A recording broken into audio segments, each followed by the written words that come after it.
Hello money talkers. इस video में हम बात करेंगे बजाज होल्डिंग्स को लेके, जो कि 900% का डिविडेंड जिसने अनाउंस किया है रिसेंटली। इसकी डिविडेंड डिटेल्स के को लेके अभी हम लोग बात करेंगे और साथ में स्टॉक की एनालिसिस भी करेंगे कि ये कंपनी की जो शेयर है आपको लेना है या नहीं लेना है। तो वीडियो को एंड तक ज़रूर देखिएगा, स्किप मत कीजिएगा। बजाज होल्डिंग्स एंड इन्वेस्टमेंट ने अपना रिकॉर्ड डेट और इंटरिम डिविडेंड इसने अभी फिक्स किया है।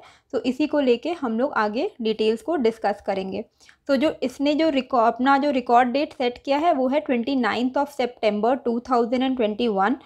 इसी महीने 29 को इसका रिकॉर्ड डेट है और 90 रुपीज़ पर इक्विटी शेयर का ऑफ ₹10 का जो फेस वैल्यू है उस पर 90 रुपीज़ का इसने इंटरिम डिविडेंड अनाउंस किया है।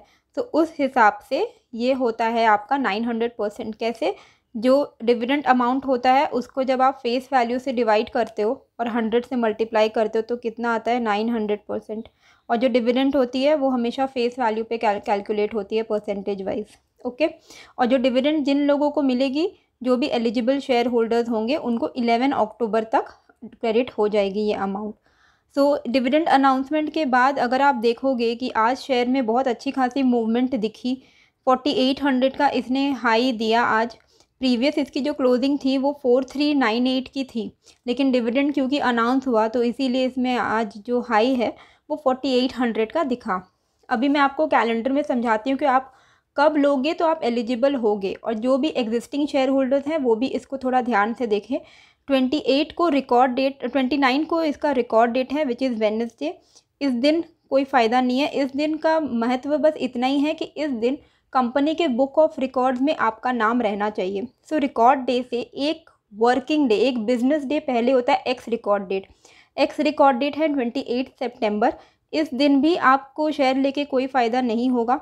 28 सितंबर से पहले यानी 27 सितंबर, सैटरडे संडे तो क्लोज रहेगा, और फिर 24 और आज है 20। आज से लेके आप फ्राइडे तक और मंडे तक के बीच में ये शेयर अगर आप ख़रीदोगे तो आपको डिविडेंड मिलेगा। और अगर 27 तक आपके पास जो एग्जिस्टिंग होल्डर्स हैं वो अगर ये शेयर को रखते हैं उनको भी मिलेगा। और जो भी लोग 28 से पहले इस शेयर्स को बेच देंगे उनको ये डिविडेंड नहीं मिलेगा। तो बेसिकली एक्स रिकॉर्ड डेट का मतलब यही होता है कि एक्स रिकॉर्ड डेट से पहले यानी 27 तक आपको ये शेयर आपके अकाउंट में आपको ख़रीद लेना है। ओके। एंड 20 अगर आप 27 को ख़रीद लोगे तो 29 को आप कंपनी के बुक ऑफ अकाउंट्स में, बुक ऑफ रिकॉर्ड्स में आ जाओगे। ठीक है। तो आई होप आपको समझ में आ गया होगा कि आपको कब से कब तक के बीच में ये शेयर लेना है और जो एग्जिस्टिंग शेयर होल्डर्स हैं उनको कब तक ये शेयर होल्ड करना है। पर ऑब्वियसली डिविडेंड के चक्कर में शेयर नहीं लेने चाहिए। आपको शेयर लेना है तो कंपनी में इन्वेस्टमेंट पर्पज़ से लेना चाहिए, क्योंकि अगर आपको ऐसा लगता है कि आप डिविडेंड के लिए ले लोगे और एक्स रिकॉर्ड डेट के बाद बेच दोगे और आपको फ़ायदा होगा, आपको डिविडेंड भी मिल जाएगा और आपको फ़ायदा होगा, तो ये बहुत बड़ी गलतफहमी है लोगों के। क्योंकि डिविडेंड जो अमाउंट देता है ना कंपनी, वो एडजस्ट हो जाता है शेयर प्राइस में। आपको अल्टीमेटली इसका कोई प्रॉफिट नहीं होता है। ये जो डिविडेंड अनाउंसमेंट होती है ये इसलिए नहीं है कि आप इसमें छोटे मोटे प्रॉफिट के चक्कर में आप इसमें घुसो, क्योंकि आपको प्रॉफिट होगा नहीं। समझ रहे हो? तो आपको अगर लेना है ये शेयर, जो लेना चाहते हैं वो इन्वेस्टमेंट पर्पज़ से लीजिएगा। लेना है कि नहीं लेना है इसको लेके हम डिस्कस अभी आगे करेंगे। सबसे पहले देखते हैं इसकी डिविडेंड हिस्ट्री। लास्ट 5 ईयर्स में अभी तक का इस सबसे ज़्यादा डिविडेंड, इंटरिम डिविडेंड अभी ये जाके दे रही है 900%। इससे पहले भी इसने 325% और 400% का इंटरिम एंड फाइनल डिविडेंड दिया है। और लास्ट 20 ईयर्स में इसने अराउंड 23 टाइम्स डिविडेंड दिया है। तो ultimately it is a good stock, dividend giving stock. ठीक है। तो ये कंपनी डिविडेंड देती है अराउंड 0.88% का इसने डिविडेंड नॉर्मली अगर हम लोग एवरेज आउट करें तो देती है। अभी जो लोग इन्वेस्ट करना चाहते हैं वो लोग अभी कर सकते हैं, क्योंकि ये शेयर अभी फ़िलहाल बुलिश रहेगा। क्योंकि जनरली जब भी कंपनी कोई डिविडेंड अनाउंस करती है तो वो एक्स रिकॉर्ड डेट तक वो शेयर बुलिश रहती है। तो आप चाहो तो इसमें अभी एंट्री ले सकते हो। और इन्वेस्टमेंट पर्पज़ के लिए इस कंपनी को लेकर भी अभी हम डिस्कस करेंगे। वीडियो को एंड तक देखें ताकि आपको समझ में आए कि बिज़नेस किस चीज़ के बारे में है, इसमें इन्वेस्टमेंट करना आपके लिए फ्रूटफुल रहेगा या नहीं, रिवॉर्डिंग रहेगा या नहीं। वीडियो को स्किप मत कीजिएगा, आधे में बंद करोगे तो लॉस हो सकता है। फिनेंशियल ट्रेंड की बात करें तो देखो 2018 से 2021 में आपको ये ग्राफ बहुत क्लियरली दिख रहा होगा, ये अपवर्ड ट्रेंड में है। इसका रेवेन्यू भी बढ़ते जा रहा है, इसका प्रॉफिट भी बढ़ते जा रहा है। इस साल भी इसने अच्छा खासा प्रॉफिट कमाया है, which is a very good sign for a stable growing company. ठीक है। और शेयर होल्डिंग पैटर्न्स की बात करें तो प्रमोटर के पास 49.95 की शेयर होल्डिंग्स है और फॉरेन इन्वेस्टर्स भी देखो इसमें है 13.68%, विच is a very good thing कि फॉरेन इंस्टीट्यूशन भी इस शेयर्स में इंटरेस्टेड है, इस कंपनी में इंटरेस्टेड है। और वैसे भी बजाज होल्डिंग एंड इन्वेस्टमेंट जो कंपनी है, ये होल्डिंग एंड इन्वेस्टमेंट में सेक्टर लीडर है। ये मार्केट कैप इसका फर्स्ट रैंक पे है, समझ रहे हो। तो आपको ये ऑब्वियसली ये शेयर लेने में कोई प्रॉब्लम नहीं होनी चाहिए। और सबसे बेस्ट पार्ट कि इतनी महंगी शेयर है, ये 4500 प्लस रुपीज़ की शेयर है, लेकिन ये अपने फेयर वैल्यू से अभी भी नीचे है। तो जो लोग पूछते हैं ना कि फेयर वैल्यू से नीचे के अच्छे स्टॉक्स नहीं मिलते हैं उनको, महंगे सारे स्टॉक्स फेयर वैल्यू के ऊपर होते हैं, पर ये एक ऐसा स्टॉक है 4500 प्लस रुपीज़ का है, लेकिन ये फिर भी अपने इंट्रिंसिक वैल्यू से कम है। ठीक है, इसके अपने वैल्यूएशन से कम है। इस ये एफडी से ज़्यादा इसके रिटर्न्स है ऑब्वियसली। और ये डिविडेंड गिविंग कंपनी भी है, मैंने आपको बताया है। लास्ट 20 ईयर्स में इसने 23 टाइम्स, मतलब ऑलमोस्ट हर साल इसने डिविडेंड अनाउंस किया है। इंटरिम और फाइनल तो देती है। एंट्री पॉइंट भी अच्छी है, अभी आपको मैंने आरएसआई दिखाया 50 के आसपास है। और ये मैंने काफ़ी बार बोला है कि 50 to 60 के बीच में अगर आरएसआई होता है तो आपको वो शेयर ले लेने चाहिए, क्योंकि इसका मतलब होता है कि वो बुलिश ट्रेंड में है, तो यानी कि वो और ऊपर की तरफ जाने के उसमें चांसेस है।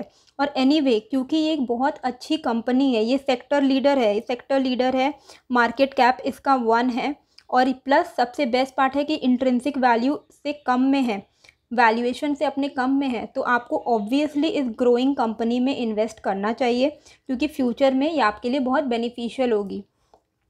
तो जो वैल्यू इन्वेस्टर्स हैं ना, वो लोग ऐसे ही चेक करते हैं। क्या चेक करते हैं वो लोग? देखते हैं कि सेक्टर की पी देखो 27.93 है, पर ये इतनी महंगी शेयर है और फर्स्ट लीडर कंपनी है, वो उसकी सेक्टर पी से भी वो कम में मिल रही है। अपने ओवरऑल सेक्टर पी 27 है और वो आपको 13.41 के पी में मिल रही है। तो आपको और क्या चाहिए? ऐसे शेयर्स जल्दी नहीं मिलते हैं। जो सेक्टर लीडर शेयर होते हैं वो आपको जनरली इतने अच्छे पीई, अट्रैक्टिव वैल्यूएशन में नहीं मिलेंगे। सेक्टर पी भी देख लो 2.36 है, इसकी है, इस कंपनी की है 1.11।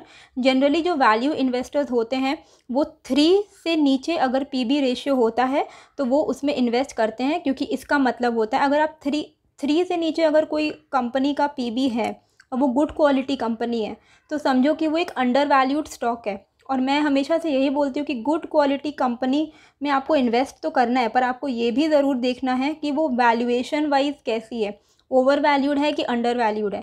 अगर आपको मैक्सिमम रिटर्न्स चाहिए तो आपको under valued good quality stocks को ढूंढना पड़ेगा। थोड़ा मेहनत लगेगा पर वो करना पड़ेगा, तब आप उसमें अगर इन्वेस्टमेंट करोगे तो फ्यूचर में आपको वो अच्छा ग्रोथ एंड रिटर्न्स आपके पोर्टफोलियो में लाके देगा। सेक्टर की डिविडेंड यील्ड है 0.54% और ये 0.91% के करीब डिविडेंड देती है। तो ओवरऑल अपने सेक्टर में एक तो ये सबसे बेस्ट पार्ट है कि ये सेक्टर लीडर है और अपने सेक्टर से हर चीज़ में ये अच्छी है। पीई रेशियो ले लो, पीबी रेशियो ले लो, डिविडेंड यील्ड ले लो, ग्रोइंग कंपनी है, मैंने आपको दिखाया था उसका financial trend. So everything is in the favour of this company. तो ऑब्वियसली ये शेयर नहीं लेने का कोई भी रीज़न नहीं है, बहुत ही अच्छी और बहुत ही सॉलिड शेयर है। अब अगर देखो मार्केट कैप 1 है, ये मैं आपको स्क्रीन पे ही दिखा देती हूँ और आपको मैंने बाकी सारी डिटेल्स तो बता दी है। फेस वैल्यू भी इसकी 10 रुपीज़ है, जिस पे ये 90 रुपीज़ का डिविडेंड दे रही है। अब आप रिटर्न्स को देखो, 5 ईयर्स में इसने 151% का रिटर्न दिया है, 3 ईयर्स में 50, 1 ईयर में 78%, पिछले 3 मंथ्स में से 31, 1 मंथ में 11 और आज भी इसने 5.12% अभी तक का रिटर्न दिया है जब मैं ये वीडियो बना रही हूँ लाइव। तो अभी आगे तो और ज़्यादा इसमें बुलिशनेस आएगी।